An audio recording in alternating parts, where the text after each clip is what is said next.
Arestado ang isang babae matapos mahulihan na mahigit 6 na milyong pisong halaga ng umano'y shabu sa buy-bust operation sa Quezon City. Tumanggi magbigay ng pahayag ang suspect. May unang balita si James Agustin.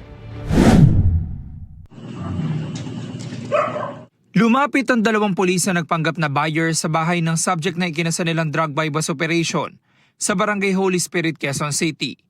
Ilang saglit pa may nagbukas ng gate ng bahay. Doon na nagkaabutan ng pera at ilegal na droga.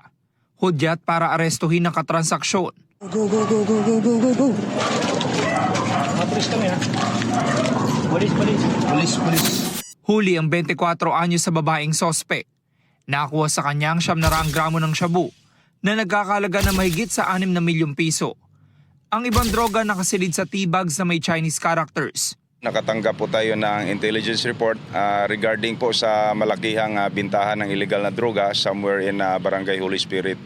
So agad-agad po tayong nag-conduct ng information gathering at surveillance upang matumbok ang exact location nitong suspect.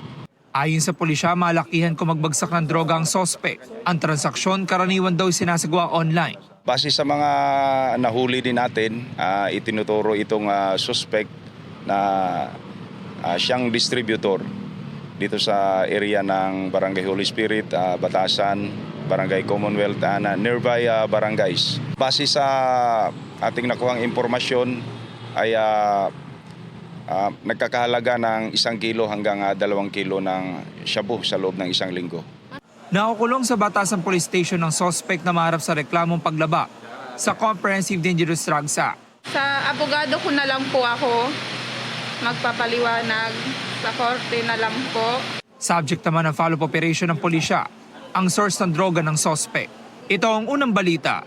James Agustin para sa GMA Integrated News. Gusto mo bang mauna sa mga balita?